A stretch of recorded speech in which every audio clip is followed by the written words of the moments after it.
नमस्कार मित्रों આપણે પાવર ઇલેક્ટ્રોનિક સબ્જેક્ટમાં કંટ્રોલ રેક્ટિફાયરની વાત કરવામાં આવી છે। તો કંટ્રોલ રેક્ટિફાયરમાં આપણે આની આગળના લેક્ચરમાં જોયું હતું કે કઈ રીતના એમ્પ્લિટ્યુડનો કંટ્રોલ કરી અને કરંટનો કંટ્રોલ કરી શકાય છે। તો તમારે એ લેક્ચર જોવો હોય તો તમે અહીંયા યુટ્યુબમાં જોતા હો તો સજેશનમાં બતાડતું હશે, તો ત્યાં ક્લિક કરી અને આગળનું લેક્ચર જોઈ શકો છો, બરાબર। હવે અહીંયા આપણે વાત કરવામાં આવી છે ફેઝ શિફ્ટ કંટ્રોલ મેથડ। આ કઈ મેથડ છે? Phase shift control method. આની પહેલા જે આપણે જોયું હતું કંટ્રોલ રેક્ટિફાયરમાં એ કઈ હતી? એમ્પ્લિટ્યુડ કંટ્રોલ, બરાબર। જનરલી એમ્પ્લિટ્યુડ કંટ્રોલની જે મેથડ છે એ બહુ યુઝ થતી નથી, વધારે પડતી ફેઝ શિફ્ટ કંટ્રોલ મેથડ છે દરેક જગ્યાએ યુઝ થાય છે। હવે કંટ્રોલ રેક્ટિફાયરમાં આપણે વાત કરી હતી એમ કે આપણે કઈ રીતના વોલ્ટેજ અને કરંટને કંટ્રોલ કરી અને આઉટપુટમાં જે ડીસી આપીએ છીએ તો એ ડીસીમાં વોલ્ટેજને કઈ રીતે કંટ્રોલ કરી શકાય એના માટે આખું એરેન્જમેન્ટ કરવામાં આવેલું હોય છે કંટ્રોલ રેક્ટિફાયરમાં। જેમ કે કન્વેન્શનલ રેક્ટિફાયર છે તો નોર્મલ કન્વેન્શનલ રેક્ટિફાયરમાં એમાં સિરીઝમાં રજિસ્ટર જોડી અને વોલ્ટેજનો કંટ્રોલ કરવામાં આવતો હોય છે, પણ રજિસ્ટર જોડવાથી થાય છે શું? તો કે P I²R પ્રમાણે લોસીસ વધી જાય છે અને વધારાના રજિસ્ટરને સિરીઝમાં ગોઠવવા માટે એરેન્જમેન્ટની કોસ્ટ પણ વધી જાય છે। તો એ ના વધે અને સરળતાથી કંટ્રોલ કરી શકાય અને હીટ પણ ના વધે એના માટે કંટ્રોલ રેક્ટિફાયરનો ઉપયોગ થાય છે। તો અહીંયા આપણે કંટ્રોલ રેક્ટિફાયરમાં જોશું ફેઝ શિફ્ટ કંટ્રોલ, બરાબર। ફેઝ શિફ્ટ કંટ્રોલ એટલે કે હવે ફેઝને આપણે શિફ્ટ કરવાનું છે। તો કયા ફેઝને કોની સાપેક્ષમાં શિફ્ટ કરવાનું છે? ફેઝ શિફ્ટ તો આપણે પહેલા તો SCR જોઈએ। આ SCR છે, આ એનોડ, આ કેથોડ અને આ ગેટ। હવે ગેટ અને કેથોડ અને એનોડ અને કેથોડ આની કેરેક્ટરિસ્ટિક એક વખત રિવાઇન્ડ કરી લઈએ। આ રીતની SCR ની VI કેરેક્ટરિસ્ટિક। જો તમને SCR ની VI કેરેક્ટરિસ્ટિક ના આવડતી હોય તો આપણે આગળનો વિડિયો જે છે જેમાં SCR ની કેરેક્ટરિસ્ટિક આપણે સમજાવેલી છે ખાસ જોજો, કારણ કે દરેક જગ્યાએ SCR ની કેરેક્ટરિસ્ટિક છે એ ખૂબ જ મહત્વની છે। હવે SCR ની કેરેક્ટરિસ્ટિકમાં આપણને ખબર છે કે આ જે છે એ બ્રેક ઓવર વોલ્ટેજ છે કે જ્યાં ગેટ સિગ્નલ 0 હોય છે, IG = 0। ગેટ સિગ્નલ 0 હોય ત્યારે SCR ફાયર થાય 0 એટલે કે અહીંયા આપણે કોઈ સપ્લાય આપતા નથી, એનોડ અને કેથોડની એક્રોસ વોલ્ટેજ આપીએ છીએ ત્યારે જે ફાયરિંગ મળે છે એ આ VBR વોલ્ટેજ છે કે જ્યાં ગેટ કરંટ આપતા નથી, પણ આ પરિસ્થિતિમાં SCR ડેમેજ થવાની શક્યતા રહે છે, એટલા માટે આપણે ગેટ કરંટ આપીએ છીએ, બરાબર। તો અહીંયા જે વાત કરવામાં આવેલી છે એ શું વાત કરવામાં આવેલી છે કે gate cathode voltage, gate cathode voltage અને એનોડ કેથોડ વોલ્ટેજ, અને આ જે મેઇન છે એ ગેટ વોલ્ટેજ કે જેમ ગેટ વોલ્ટેજ છે એનોડ કેથોડ વોલ્ટેજ ના ફેઝમાં બદલાવ કરવામાં આવશે, એને શિફ્ટ કરવામાં આવશે કેને?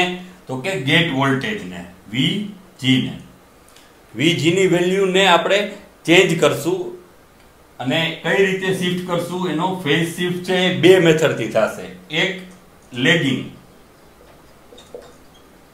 બરાબર, અને બીજું છે લીડિંગ। લેગિંગ મેથડ એટલે શું? તો કે જ્યાં ગેટ વોલ્ટેજ છે એનોડ કેથોડ વોલ્ટેજને લેગ કરતો હશે એટલે એના પછી હશે। એટલે હવે આપણે અહીંયા આવી જઈએ, આ વેવફોર્મને સમજીએ થોડું। આ જે વેવફોર્મ છે આ VAK એટલે કે એનોડ કેથોડ વોલ્ટેજ, આ voltage anode cathode voltage VAK, બરાબર। અહીંયા બંને એક એક્સિસ ઉપર આપણને વોલ્ટેજ અને કરંટ બંને દર્શાવેલા છે। હવે આ છે લોડ કરંટ IL, આ શું છે? લોડ કરંટ કે જેનું આપણે કંટ્રોલિંગ કરવાનું છે, જેના ઉપરથી આપણને IDC મળશે, લોડ કરંટ।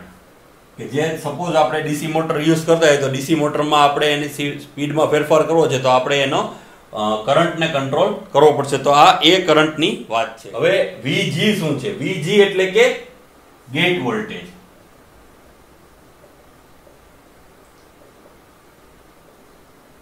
Gate voltage.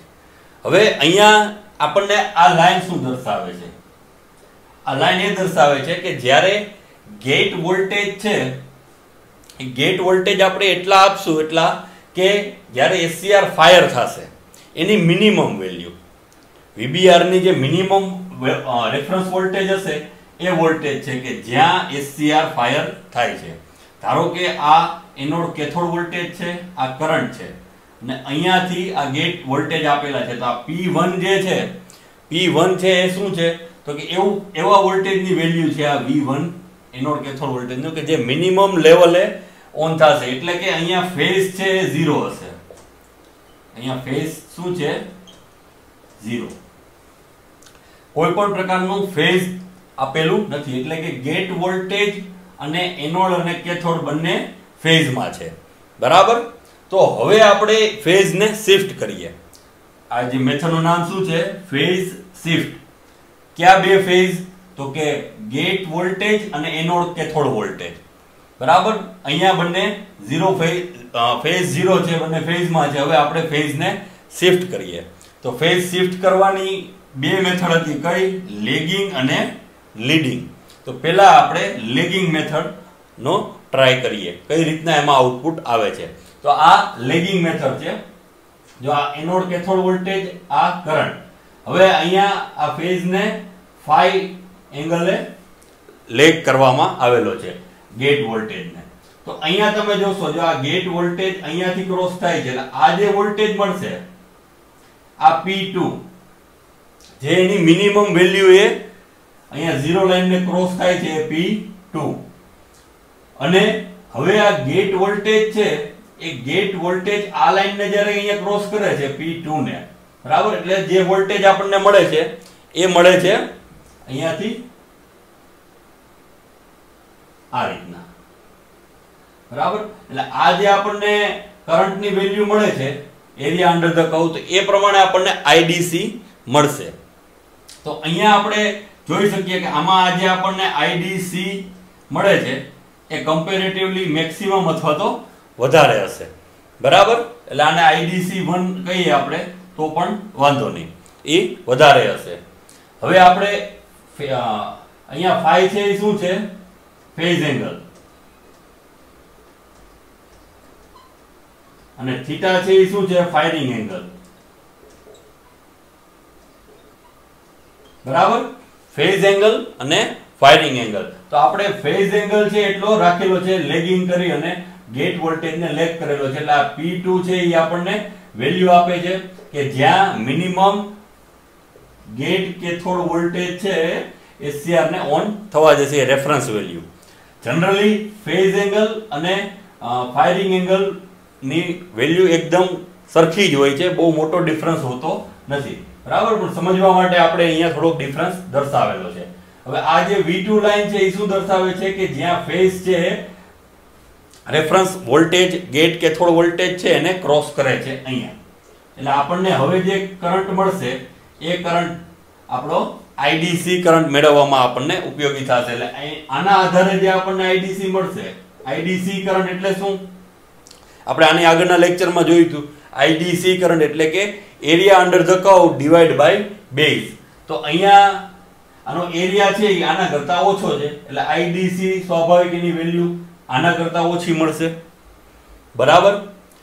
હવે આપણે શું કરીએ છીએ તો કે આ ફેઝ એંગલ phi છે એની વેલ્યુ હજી વધારીએ છે, હજી થોડોક મોડો ફાયર કરીએ. બરાબર?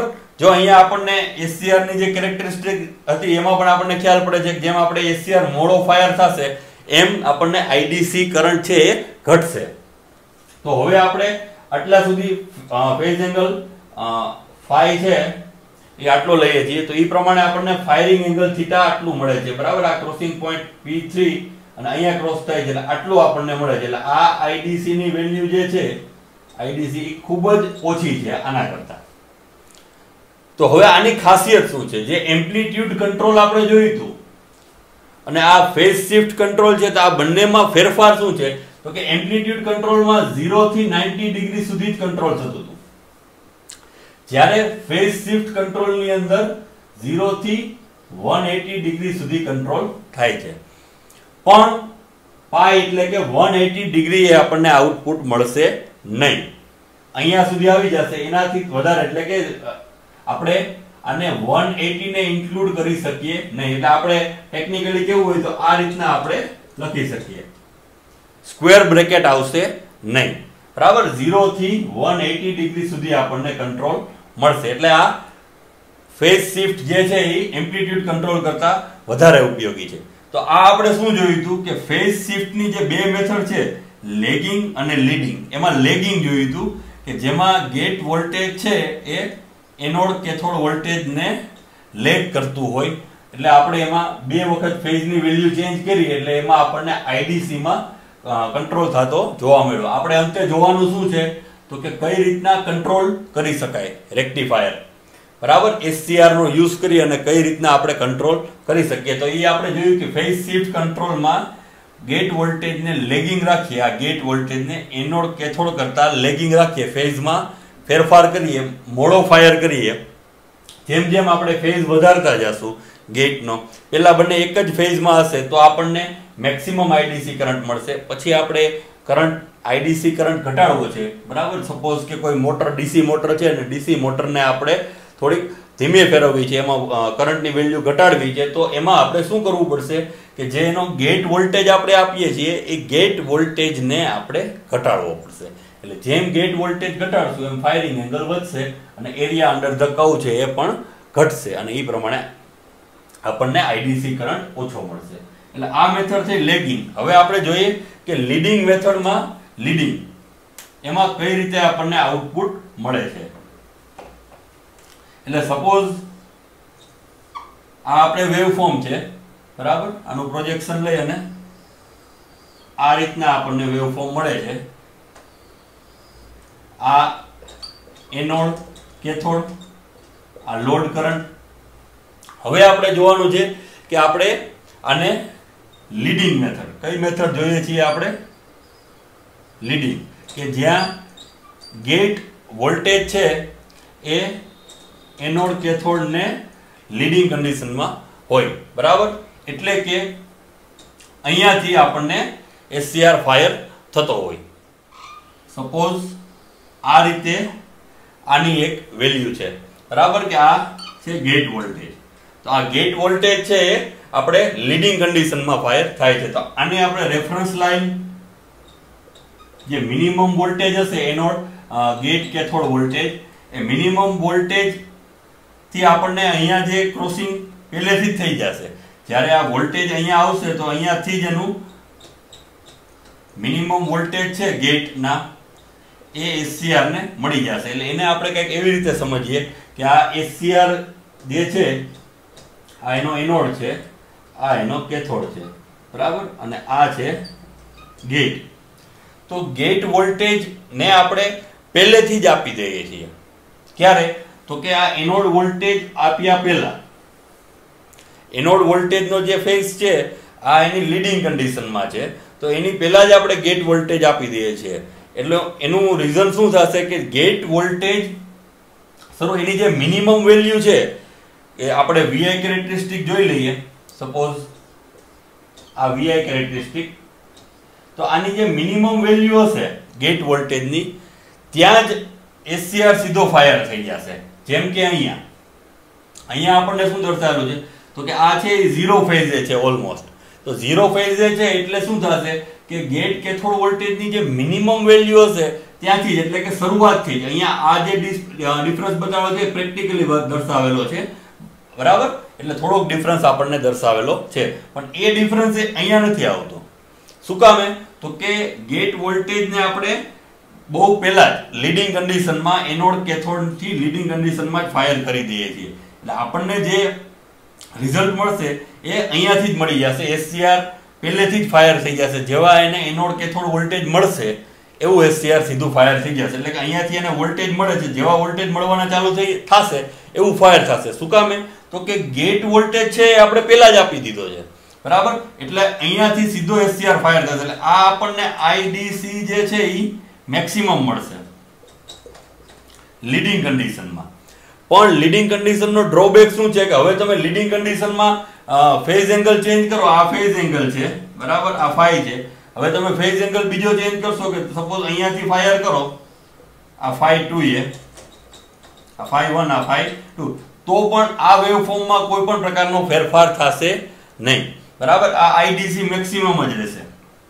એટલે આપણે એવું કહી શકીએ કે જ્યારે આપણે IDC કરંટ મેક્સિમમ જોતો હોય ત્યારે આપણે લીડિંગ કન્ડિશનનો ઉપયોગ કરી શકીએ. બાકી કંટ્રોલિંગ માટે જે આપણે રેક્ટિફાયર ને કંટ્રોલ રેક્ટિફાયરની વાત કરવામાં આવી છે, તો એ પ્રોસેસ માટે આપણે લીડિંગ કન્ડિશન એટલે કે ગેટ છે એ એનોડ કેથોડ થી પહેલા આપણે ફાયર કરીએ લીડિંગ ફેઝમાં, એ ફેઝમાં આપણે IDC કરંટને કંટ્રોલ કરી શકીએ નહીં. કારણ કે દરેક કન્ડિશનમાં IDC મેક્સિમમ જ રહેશે.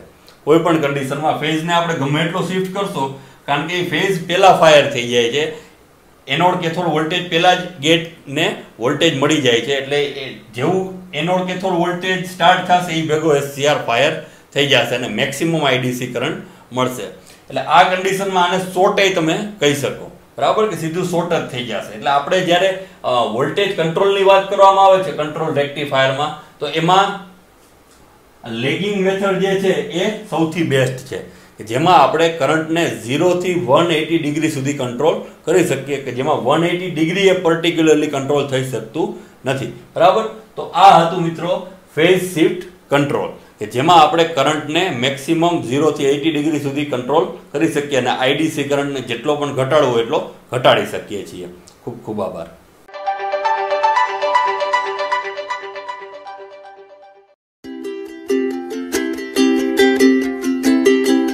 નમસ્કાર મિત્રો, આજે આપણે જોશું કંટ્રોલ રેક્ટિફાયર. બરાબર, પાવર ઇલેક્ટ્રોનિક સબ્જેક્ટમાં આપણે આની આગળના લેક્ચરમાં 3 ફેઝ હાફ વેવ અને 3 ફેઝ ફૂલ વેવમાં IDC, EDC કરંટ અને IRMS અને રિપલ ફેક્ટર મેળવ્યું હતું. એમાં તમે આગળ સજેશનમાં ઉપર લેક્ચર દર્શાવતો હશે, તો એમાં તમે જોઈ શકશો જો તમે યુટ્યુબમાં લાઈવ જોતા હોવ તો. આજનો આપણો ટોપિક છે કંટ્રોલ રેક્ટિફાયર. હવે કંટ્રોલ રેક્ટિફાયરને સમજવા માટે આપણે શું સમજવું પડશે કે કંટ્રોલ એટલે કે જે રેક્ટિફાયરને કંટ્રોલ કરી શકાય. શું કંટ્રોલ કરવાનું છે? તો કે વોલ્ટેજ. બરાબર, તો એની પહેલાની જો આપણે વાત કરીએ તો કન્વેન્શનલ રેક્ટિફાયર છે, તો કન્વેન્શનલ રેક્ટિફાયરમાં આપણે વોલ્ટેજ કંટ્રોલ કરવો હોય તો એના માટે આપણે સિરીઝમાં રેઝિસ્ટર એડ કરતા હોઈએ. બરાબર, જનરલી રેક્ટિફાયરમાં જે કન્વેન્શનલ રેક્ટિફાયર છે એમાં વોલ્ટેજ કંટ્રોલ કરવા માટે આપણે સિરીઝમાં રેઝિસ્ટર ઉમેરતા હોય. પણ સિરીઝમાં રેઝિસ્ટર ઉમેરવાથી શું તકલીફ થાય છે કે એમાં હીટ બહુ વધી જાય છે અને પાવર લોસ વધી જાય છે. બરાબર, એટલે પાવર લોસમાં આપણને I2R પ્રમાણે વધારે હીટ મળે છે. તો એના કારણે કન્વેન્શનલ રેક્ટિફાયરમાં વોલ્ટેજ કંટ્રોલ કરવો એ ઇકોનોમિકલી બરાબર ના કહી શકાય. તો એના માટે આપણે કંટ્રોલ રેક્ટિફાયરમાં મેઇનલી SCR નો યુઝ થાય છે.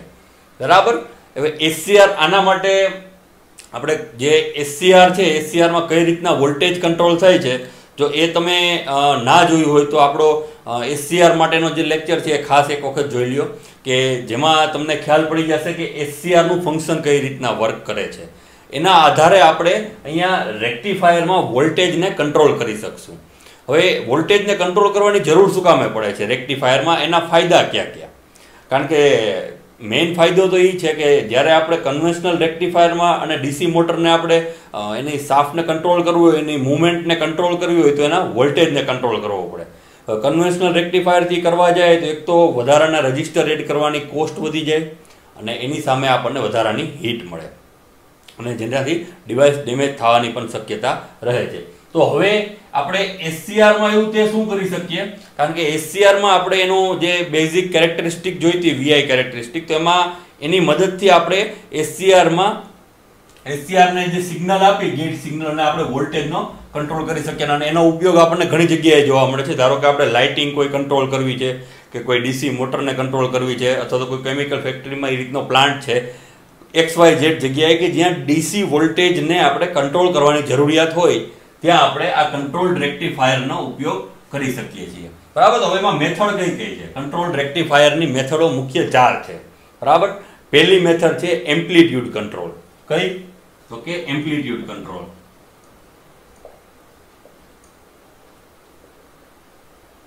Amplitude control. બરાબર. બીજી મેથડ છે ફેઝ શિફ્ટ કંટ્રોલ.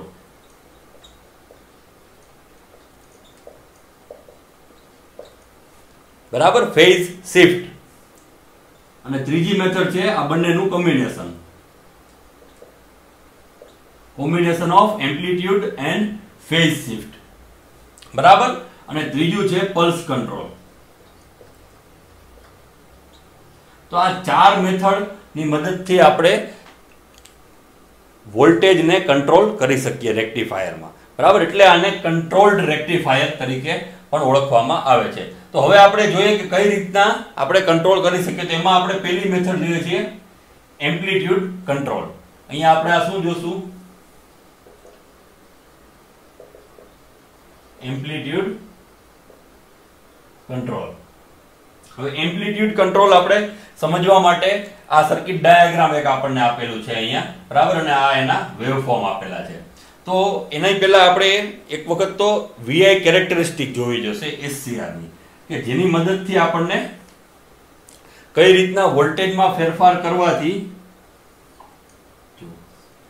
આ VI કેરેક્ટરિસ્ટિક તમને યાદ હોય, વધારે ડિટેલમાં આપણા આગળનો લેક્ચર તમે SCR નો જે લેક્ચર છે એમાં તમે જોઈ શકો છો. અત્યારે હું તમને જરૂરિયાત પૂરતું અહીંયા કહું છું. ચાલો, આ વોલ્ટેજ છે, આ કરંટ છે. આને આપણે VBR વોલ્ટેજ કીધો હતો. બરાબર. આ 0, આ ફોરવર્ડ રિજિયન છે, આ રિવર્સ રિજિયન છે. તો અહીંયા આપણે જોયું હતું કે ગેટ કરંટ જો આપણે વધારે આપી દઈએ તો SCR વેલો ફાયર થઈ જાય છે. બરાબર. એથી ગેટ કરંટ આપણે ઓછો કરીએ તો આપણને આ રીતના ફાયરિંગ મળે છે. અને એથી ગેટ કરંટ હજી આપણે ઘટાડીએ તો આપણને મોડું ફાયરિંગ મળે છે.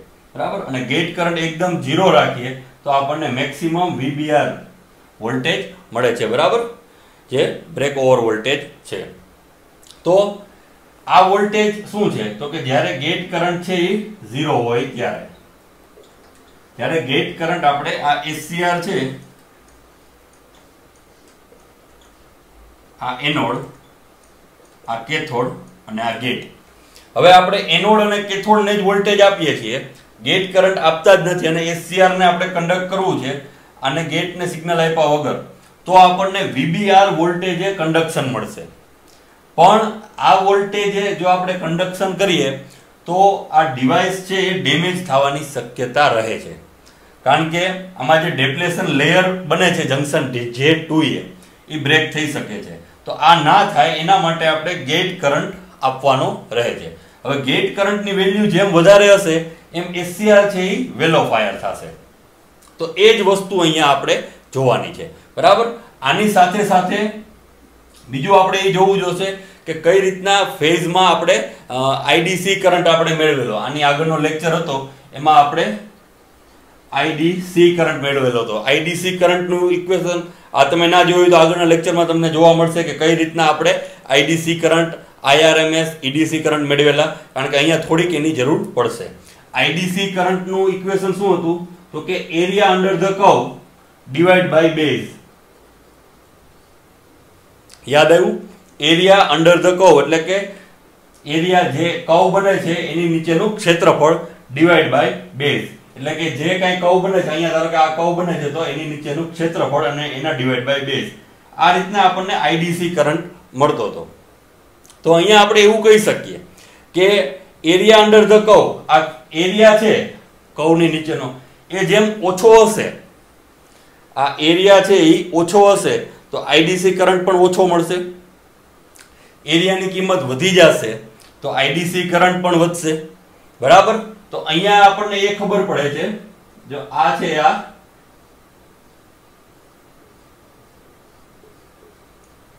એક એરિયા છે અને આ બીજો એરિયા છે. તો અહીંયા આ એરિયા વધારે છે.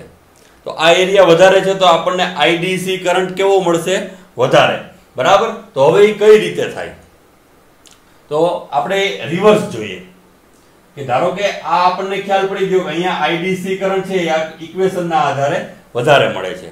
તો એનો મતલબ કે આ એરિયા વધારે છે એટલે આઈડીસી વધારે. તો એરિયા વધારે કેમ આવ્યો? તો કે આ થીટાને લીધે. થીટા શું છે? Firing angle. થીટા શું છે? Theta is equal to firing angle. તો અહીંયા આપણે જોઈ શકીએ આ ફાયરિંગ એંગલ ઓછો છે, આ ફાયરિંગ એંગલ વધારે છે. તો આ ફાયરિંગ એંગલ કોના ઉપર આધારિત છે? તો એનું પ્રોજેક્શન જોવું તમે. ફાયરિંગ એંગલ આપણને આપેલું છે VBR1 વોલ્ટેજ SCR ફાયર થાય છે અને આ θ2 ફાયરિંગ એંગલ છે જ્યાં આપણને આપેલું છે VBR2 વોલ્ટેજ SCR ફાયર થાય છે. તો આપણે એવું ધારી લઈએ કે આ બે વોલ્ટેજ છે. બરાબર. હવે એકમાં આ જે θ1 છે, θ1 એ શું હશે? તો કે ગેટની વેલ્યુ વધારે હશે. એટલે આપણે આને કહીએ VBR1 અને આને કહીએ આપણે VBR2. એટલે કે અહીંયા એક કોઈ પણ ગેટ કરંટ ધારો કે IG1 આપેલો છે તો આ ગેટ કરંટની વેલ્યુ વધારે હશે. વધારે હશે એટલે SCR વેલો ફાયર થઈ જશે. એટલે થીટા છે એ નાનો મળશે. જો આ ગેટ કરંટ અહીંયા જો આ લખેલું છે ગેટ કરંટની વેલ્યુ વધારે છે. જેમ ગેટ કરંટ વધારે હશે એટલે SCR વેલો ફાયર થશે. વેલો ફાયર થશે એટલે આપણને ખ્યાલ પડશે કે VBR વેલું ફાયર થશે એટલે θ1 જે છે એનો ફાયરિંગ એંગલ એ ઓછો મળશે. થીટા ઓછું થશે એટલે આપણને જે એરિયા અંડર ધ કર્વ મળે છે એ કમ્પેરેટિવલી વધારે મળશે. હવે એની સામે જ્યારે આપણે આ ગેટ કરંટ છે એને ઘટાડીએ છીએ. બરાબર. જો આપણે શું કર્યું હતું? ગેટ કરંટ વધારતા હતા તો SCR જલ્દીથી ફાયર થાય છે અને આઈડીસી આપણને વધે છે. હવે આપણે શું કરીએ છીએ? તો કે ગેટ કરંટને ઘટાડીએ છીએ. એની જે કિંમત છે એનાથી ગેટ કરંટને ઓછો કરીએ તો શું થશે? આ હતું જો અહીંયા આ શું દર્શાવે છે આપણને? IG1. બરાબર. આ કયો કરંટ છે? તો કે IG2. આના માટેનો આ આપણે IG2.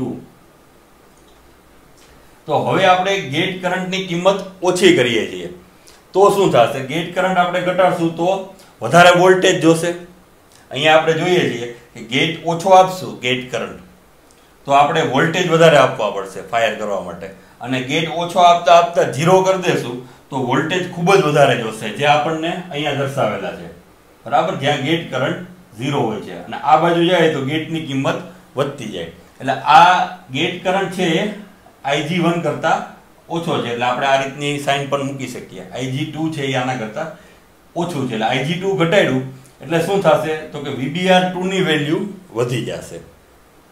એટલે આપણને અહીંયા દર્શાવેલું છે VBR2 એ આપણે પ્રોજેક્શન લઈએ એટલે આપણને જે મળે છે ફાયરિંગ એંગલ એ θ2 મળે છે. આ પ્રેક્ટિકલ વેલ્યુ ઉપર ગ્રાફ છે. તો આ θ2 એ જે આપણને મળે છે એનો એરિયા લેશું આપણે એટલે આના કરતા એરિયા ઘટી ગયો. એટલે આઈડીસી નું જે આપણે ઇક્વેશન જોયું હતું આઈડીસી નું ઇક્વેશન શું હતું? તો કે એરિયા અંડર ધ કર્વ, કર્વની નીચેનો એરિયા ડિવાઇડ બાય બેઝ. તો અહીંયા આ એરિયા ઘટી જાય છે એટલે આઈડીસી ની વેલ્યુ છે આઈડીસી કરંટ એ અહીંયા ઘટશે અને અહીંયા આપણને આઈડીસી છે એ વધારે પડશે. તો આ રીતે મિત્રો વોલ્ટેજ અને કરંટનો કંટ્રોલ થાય છે. કઈ રીતે? એટલે એટલા માટે જ આને કંટ્રોલ્ડ રેક્ટિફાયર તરીકે ઓળખવામાં આવે છે. જેમ કે અહીંયા આ સર્કિટમાં આપણને જોવા મળે છે કે આ એનોડ છે, આ SCR નું, આ કેથોડ અને આ ગેટ. હવે આ ગેટ અને કેથોડનો વોલ્ટેજ અને એનોડ અને કેથોડનો વોલ્ટેજ છે એ ફેઝમાં છે. બરાબર. જો ગેટ અને કેથોડનો વોલ્ટેજ તમે જો અને એનોડ અને કેથોડનો વોલ્ટેજ ફેઝમાં છે એટલે આપણને અહીંયા આ પ્રકારનું આઉટપુટ મળે છે કે જેથી ગેટની કિંમત ઓછી કરતા ગેટ સિગ્નલની કિંમત ઓછી કરતા VBR2 ની વેલ્યુ વધશે અને ફાયરિંગ એંગલ વધશે અને HCR મોડો ફાયર થશે. તો આ રીતે આપણે એમ્પ્લિટ્યુડ કંટ્રોલ મેથડમાં એમ્પ્લિટ્યુડનો કંટ્રોલ થાય છે. અહીંયા એક ખાસિયત એ છે અને એક મર્યાદા પણ છે કે આ જે તમે અહીંયા જોયું તો આ 90 ડિગ્રી આની કેપેસિટી છે 0 થી 90 ડિગ્રી અને કેપેસિટી કેટલી છે 0 ડિગ્રી ટુ 90 ડિગ્રી સુધી જ આને કંટ્રોલ કરી શકાય છે ફેઝ શિફ્ટ મેથડ. આમ જોવા જાવ એમ્પ્લિટ્યુડ કંટ્રોલ મેથડ આમ જોવા જાવ તો આ એમ્પ્લિટ્યુડ કંટ્રોલ મેથડનો હાલમાં ક્યાંય ઉપયોગ થતો નથી કારણ કે એની મર્યાદા છે કે 0 થી 90 ડિગ્રી સુધી વર્ક કરે છે. એનું કારણ છે 90 ડિગ્રીથી તમે વધારે ફાયરિંગ કરવા જાશો તો શું થશે? 90 ડિગ્રીથી વધારે કરવું છે એનો મતલબ કે તમારે IG ને હજી ઘટાડવાનો છે.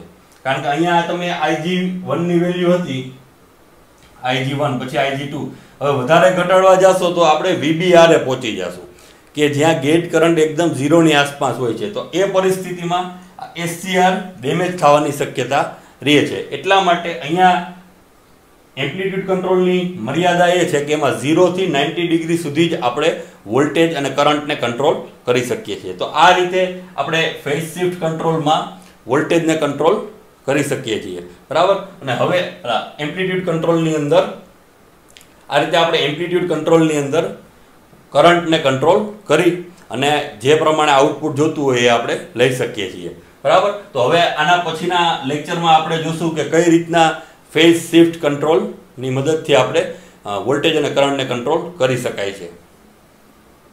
આભાર.